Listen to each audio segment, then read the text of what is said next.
people are not actually out to buy things, whether they're products or services. They're trying to get things done in their lives, and product or service may happen to get that job done.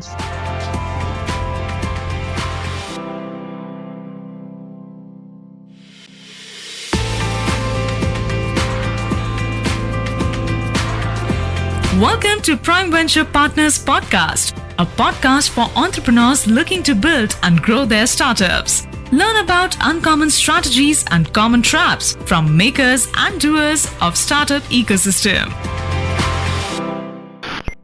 Hi, and welcome to Prime Ventures Podcast. This is Shripati Acharya, managing partner at Prime. And our guest today is Stephen Wunker. Stephen led development of one of the world's first smartphones, has built and sold several successful businesses, and advises companies worldwide. He's managing director of New Markets Advisors and the author of several books, including Costovation, Innovation That Gives Your Customers Exactly What They Want, and Jobs to Be Done, a roadmap for customer-centered innovation. He also writes for Forbes, the Harvard Business Review, the Financial Times, and other major outlets. He has an MBA from Harvard Business School, a Master's of Public Administration from Columbia University, and a BA from Princeton University. He's also been a guest lecturer at Dartmouth School of Business. Prior to founding New Markets 10 years ago, he also spent many years with Harvard's Clayton Christensen, building up his consulting practice InnoSight. Welcome, Stephen, to the podcast. Thanks for having me. So, Stephen, you have written the book on the Jobs to Be Done framework. So let me first ask you, what are the origins of this framework? What is the motivation behind having another framework to look at the business issues here? Sure. So as you mentioned, I worked for many years with Clayton Christensen at Harvard Business School as he was starting up his consulting practices. After he had published his first really seminal book called The Innovator's Dilemma about how entrants disrupt existing marketplaces, he got a lot of questions about how those companies can identify what the really big opportunity. And so he looked for explanatory theories that would really lay out when a company had a high likelihood of success. And he came across what at the time was a niche idea by two consultants who were at the time focused on the bakery business called Jobs to Be Done.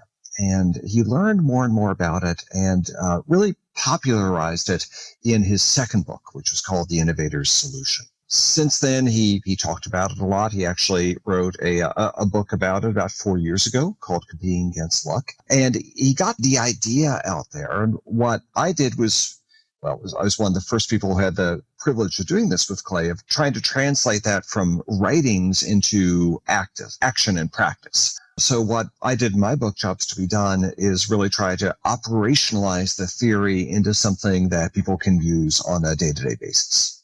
So perhaps we can launch right into it. So what is the Jobs to Be Done framework? So the framework asserts that people are not actually out to buy things, whether they're products or services. They're trying to get things done in their lives. And the product or service may happen to get that job done, but there are very different ways of accomplishing this. Sometimes I do a mock focus group with groups asking people to imagine themselves working for an ice cream company. So the first question is, okay, we need to sell more ice cream. What are we going to do? And the answers are always the same. More flavors, less calories, more distribution, give it away for free. Great. Nothing original there, right? And then you turn the question around and you say, okay, let's forget about working for an ice cream company. Tell me instead the last occasion, not times on average, but the specific last time that you had an ice cream. Why did you have ice cream? And if ice cream hadn't been there, what would you have done? And you get a completely different set of answers. Well, I was celebrating after my daughter's softball game, and we decided to go to an ice cream store with a couple of her teammates to have an experience together. It was a really hot day, and I came in from being outside. I wanted to cool down, and my choices were between having a beer or an ice cream. But it was a little early in the day for a beer, so I went for the ice cream. I was alone and figured I'm watching some movie on Netflix and I wanted to indulge a bit. and the ice cream was right there. It really spoke to me as an indulgence. And so you understand that the jobs that an ice cream is getting done, it's not about eating more flavors. It's about cooling down or celebration or indulgence, very different set of things, which could be accomplished in a lot of different ways. But by understanding those fundamental drivers of behavior, an ice cream company can differentiate itself beyond just providing a new type of flavor in a tub of ice cream, but in delivering experiences. Unilever has done this very effectively. So that's how you get at what really determines product market fit. What are people really looking to get done? Not what are they happening to buy today? And then can you accomplish that in a differentiated manner?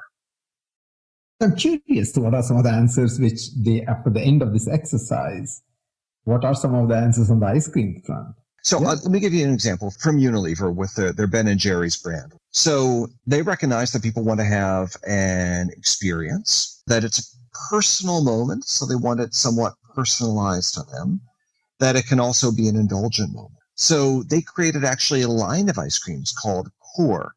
So for instance, there is vanilla ice cream on one side of the tube and cookie dough ice cream on the other side of the tub, just a regular pint-sized cardboard tub. And in the center, there's this core column of thick chocolatey goo. Now, you could just eat the goo in itself, and that would really be indulgent. Few people do that. But it does call out the fact that, oh, this is an indulgent time. Right? People are not having ice cream to be virtuous. They are not in the virtue business here. But you mix it together. And in the mixing, it's something that you can do socially. Like you can have your daughter mix it with you. So it becomes a bonding experience. And every time it's a different mix. And so it's a different experience. It's a different outcome. It's something that you've created. You put a little bit of yourself in the ice cream because it's a very personal sort of food. It's not like eating a sprig of broccoli. You want to really have some of you in it. And so by configuring the contents of this otherwise very ordinary cardboard tub in a unique way that delivers both indulgence and experience and customization, Unilever has been able to stake out a corner of this very competitive market that is really proprietary to them because it activates on those jobs to be done. Fascinating. I mean, clearly wouldn't come at the top of one's mind if you thought of expanding the ice cream market that way. So let's, in our audience who are tech entrepreneurs, and they are in the business of finding that elusive product market fit. So from that standpoint, Stephen, have you experienced the framework being applied in technology without first going into the startup side, just in technology in general? Absolutely. So, look, I love to use consumer products examples because they're simple and we can all relate to them.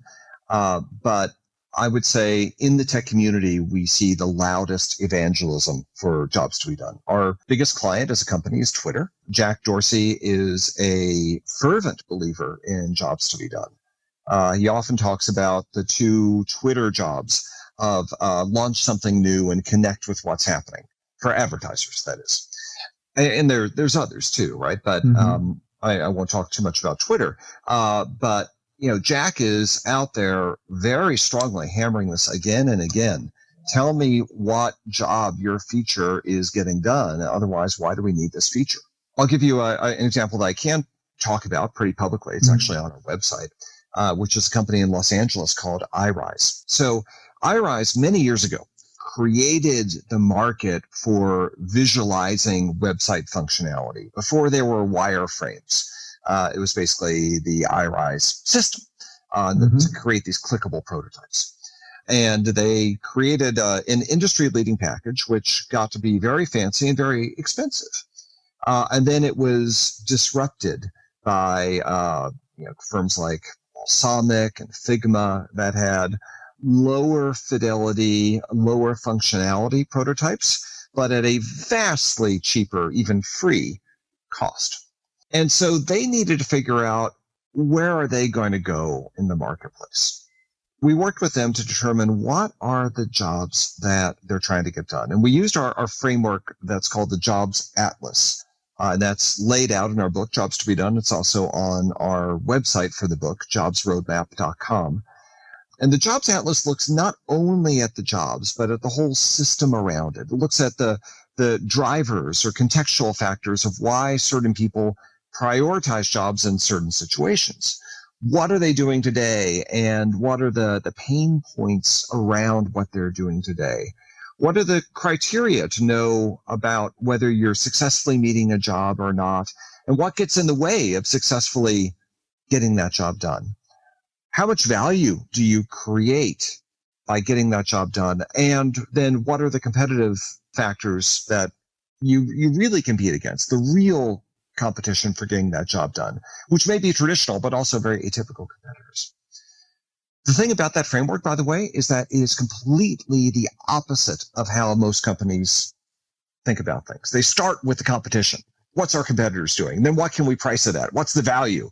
And then, okay, what obstacles do we need to get over to get to market? And what are the metrics and the design parameters? And maybe eventually they'll get to the job to be done.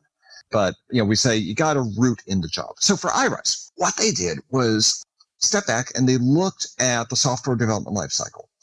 And they really wanted to understand what's the context of use for wireframing software. They realized that as Agile got more and more traction in software development, people were cobbling together their epics and the stories within them in a very haphazard way.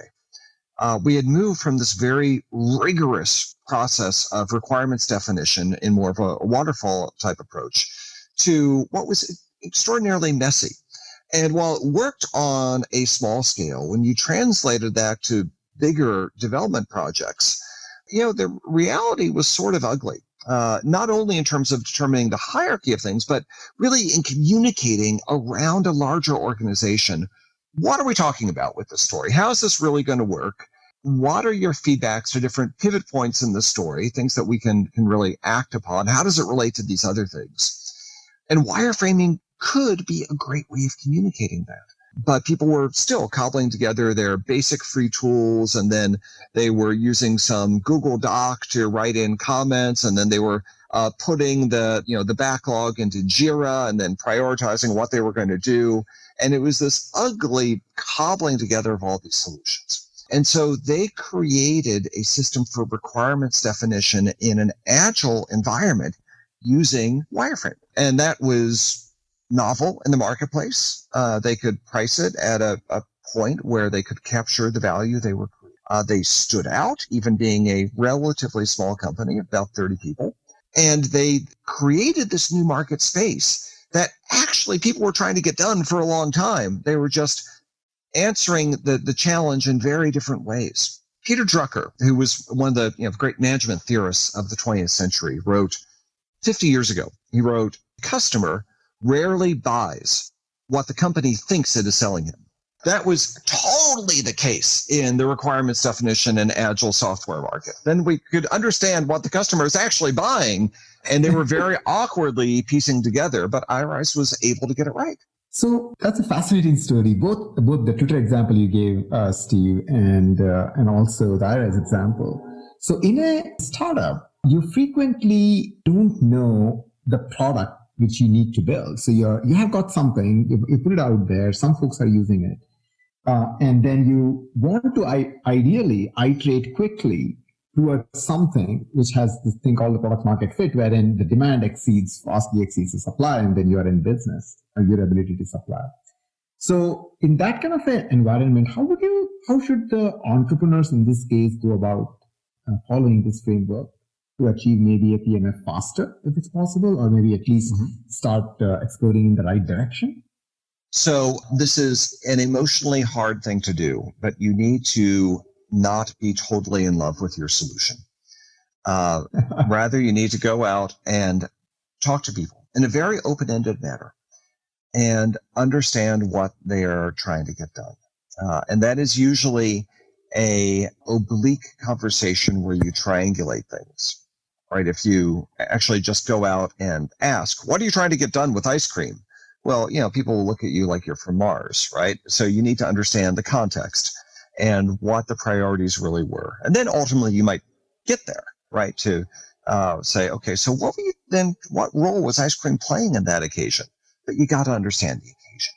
And as you do that repeatedly in different contexts, you really start to understand what priorities people have in different contexts. And then you can put together, okay, so for that certain situation, here's what they actually did, and here's what fit and did not fit about that situation. So this allows you to segment the market in a different way than just what do people happen to be consuming today, which isn't really the best way to do it, or along firmographic or demographic variables, which may correlate to the jobs to be done, but they are not root drivers of behavior. It allows you to segment based upon what really drives purchase and usage behavior, which are those jobs to be done. And then you can tailor propositions that are really commensurate for that particular situation. So would this also work, Stephen, in a business-to-business kind of situation where you're a B2B company selling to enterprise businesses?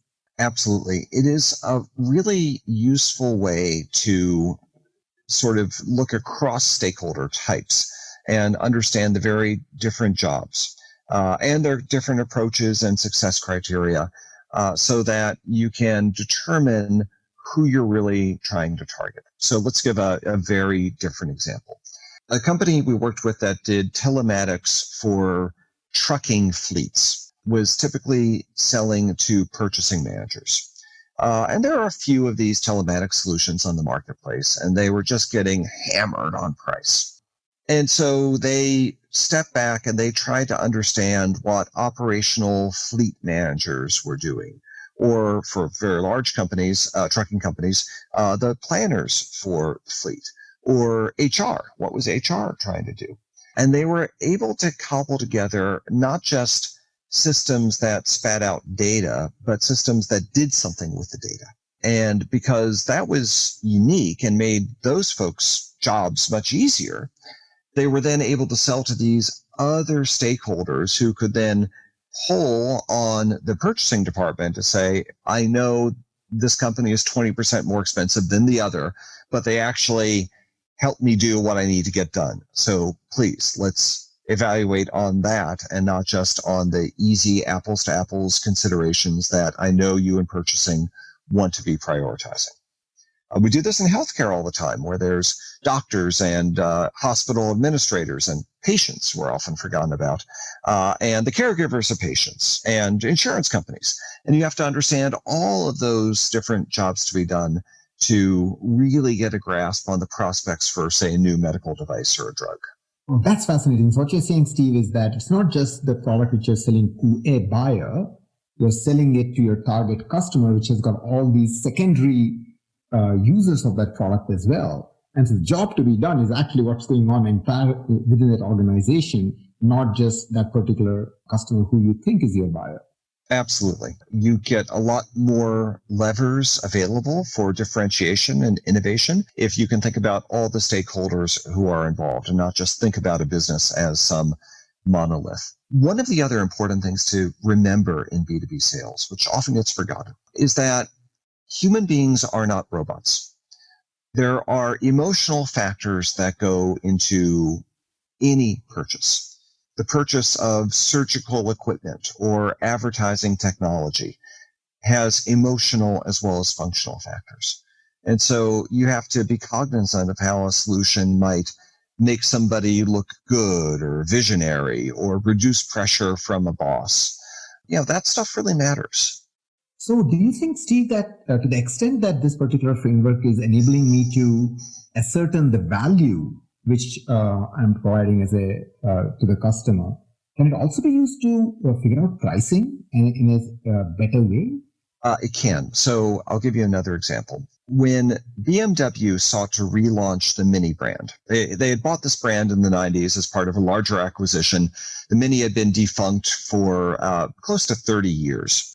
People thought they were crazy. Nobody was making money in the small car market. Why would BMW go to the small car market? But they realized through this sort of research that people were struggling to assert their individuality and their uniqueness, and to say they are still fun. Their target customer was actually people in their 30s who, they had 2 kids and they were going to 15 soccer practices a week, but they were saying, I am still fun and special and unique. So their competition for getting that job wasn't just Honda and Toyota. It was vacations and fashion. And they calculated that they could charge a $5,000 premium to cars like the Honda Fit or the Toyota Yaris with a fairly comparably spec'd car. But because the body, which is extremely cheap to customize, but the body is unique, they were able to land on this job to be done that their competitors could not. So they got a $5,000 premium in the marketplace. They make tons of money where their competitors don't, because they realized the true value of the job they were getting done. So if I'm a startup and I might be selling to businesses or I might be selling to consumers, what would be the first, if you could just break it down into what you would say the 1, 2, 3 at a minimum you'd like to see get done before they launch and create their solution? So get out of your office and talk to real people. I guess with COVID, we can do that via Zoom, but to talk to real people. And don't just have a superficial conversation. Talk with them for 30 to 60 minutes and really try to understand their context and why they make particular decisions. Notice with the ice cream example, I didn't talk about times on average when somebody wants an ice cream, because then you might say, well, I want something sweet. I like to have a treat. That's dull, right? We want to get at the richness of context and individual stories. So get those stories and try to understand the jobs. For a lot of people, I would say do minimum 15 of these interviews. You might do 30 or 50, depending upon how much variation there is in the marketplace. That's first. Then inductively, look at what are those jobs that emerge and some of the other components of the Jobs Atlas, which again is at jobsroadmap.com. It's a downloadable template. And, categorize people and then try to segment them out, right? I saw people like Shripati, and I think I saw 6 other people like Shripati. And so Shripati might be a segment, and he buys differently than Sunil, who, has these very different set of priorities.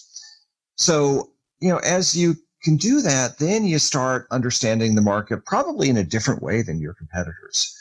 And then you can figure out, okay, what would be the ideal solution? Oftentimes, the solution for those people is actually less expensive than competitors have over-engineered their solutions for, because they're creating something which isn't really having that fit. Right? They're over-ornamenting. And so the real solution, this goes to the theme of my most recent book, Costovation, can often be quite inexpensive if you truly understand what the market needs. Well, that's helpful. So tell me, Stephen, what are some of the ways in which you don't use these things? Or some of the most common mistakes where you probably conflate some of the conclusions which you are drawing and go barking up the wrong tree? Have you seen that happen as well? Oh, yes. So the challenge with a popular management framework, disruptive innovation had this challenge too, is that people use the language and they twist it for totally different purposes. So the phenomenon of old wine in new bottles occurs a lot. So people will say, well, you just have to determine the features that people need, and that's the jobs to be done. And look, BMW did not determine the headroom that people need and the turning radius to understand that the job was individuality, right? Yes, you have to determine those features eventually, but you've got to get your ordering of priorities right. There are other folks who will say, well, just ask people what they want. And, Henry Ford reputedly said, if I'd asked people what they wanted, they would have said a faster horse. So yes, eventually you should ask people what they want, but first understand why they're doing what they're doing, and even more so, why aren't they doing some things that might be some priorities? That's a great opportunity for a market. You also want to avoid getting too micro too fast. There are some companies out there that say, well, you need to determine the 80 different outcomes that people are trying to have with their product. And then you can engineer to meet those 80 outcomes or prioritize among them. But if there's no hierarchy among those, if there's no why that underlies the success metrics that people have for a product, then you sort of very easily lose the thread and can deviate into things that are not priorities, or you have all this data that you don't know what to do with. You also want to avoid just seeking out one job. There's a company I talked to once in the diabetes space, and they said, well, the job of our customers is to control their glucose. Well, why did you have the pastry? That sounds wonderful, but the world isn't working like that. So that is a very idealized way of thinking about things, but people seldom have one job, and it's seldom totally rational and functional because we are not robots. So you've got to really understand the world in the richness that presents itself and not in the very clean way that you would like it, because that's very convenient for your corporate communications. So there's a lot of errors that people can make. I think it really stems through trying to simplify things to such a degree that you miss the world as it is and you make the world as you wish it was. So that's why the inductive process is so important. So I'm going to move on from the jobs framework, Steve, to Clay Christensen. Clay, of course, one of the iconic figures in business thinking over the last 25 years, if I may say. And you had the opportunity and the privilege of working directly with him. So could you share what are some of your best memories and learnings that you could perhaps share with our audience? Oh, I could talk a long time about that. Clay was very unusual for a business thinker. And look, he was rated the #1 business thinker in the world a couple of years ago, in that he was very humble. And he saw himself first and foremost as a moral leader, not as an intellectual thinker. He conveyed that in his company, which I was in. He conveyed that with his students. The last lecture of his course was always about how you measure your life and apply the theories that he taught in his class to your own life. He conveyed that in his church. He saw management as a profession that was noble because it is where you could help the most people, which is very different than how most managers, business thinkers approach things. So that's #1. And that's when the eulogies came for him early this year when he passed away. It was very heartening to see that so many of them led not with #1 business thinker in the world, but with his morality and how he conveyed that to people. As he sometimes said, look, when I pass away and I'm at the gates of heaven, God is not going to say, well, you get in because you were a very prestigious thinker at the Harvard Business School. It's what have you done with your life? So that's #1. And I think related to that was that he knew his priorities. So there was once we had these visitors in. They were from South Korea, and they were from a very prestigious company in Korea. And they were very senior executives. And I took them to his office at the business school to have a conversation. And he made us wait about 20 minutes outside while he talked with a student about his term paper. And of course, I was going crazy at the time. But he knew his priorities, right? He was a teacher first. He was a businessman second. And that compass really enabled him to navigate the humongous pressures that he had in life to an astonishingly effective degree. He also taught me about how you communicate business ideas. He had a tremendous talent for making the complex simple. I worked with him on his healthcare book, for instance, and the U.S. healthcare system is just amazingly complicated, and no sane person would ever develop this system. And yet, not being a healthcare specialist, he was able to make these very complicated phenomena that we were seeing into very simple systems. And he would do it through speaking in parables, through telling stories.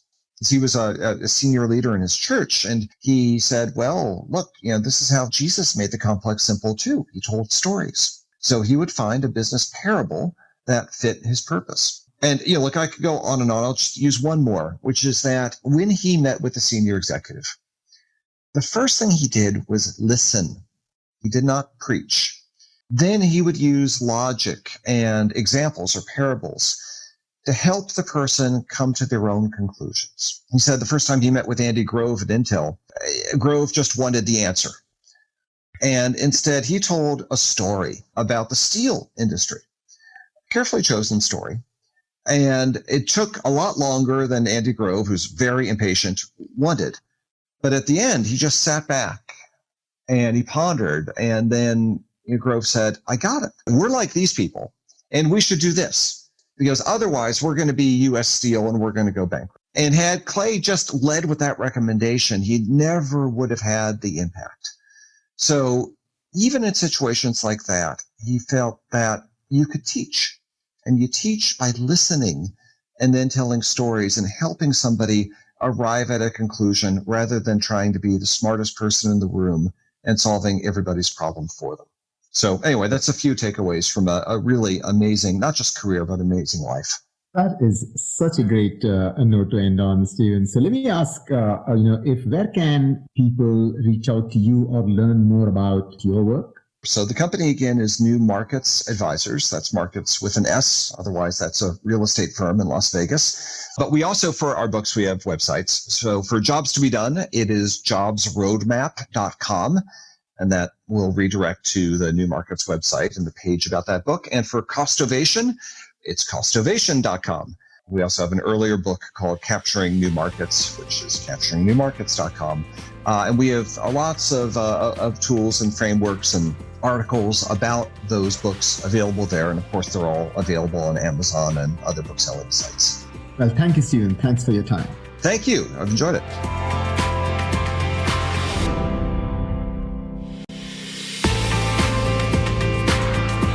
Dear listeners, thank you for listening to this episode of the podcast. Subscribe now on your favorite podcast app for free, and you'll be the first one to know when new episodes are available. Just search for Prime Venture Partners Podcast in Apple Podcast, Spotify, Castbox, or however you get your podcasts. Then hit subscribe. And if you have enjoyed the show, we would be really grateful if you leave us a review on Apple Podcast. To read the full transcript, find the link in the show notes.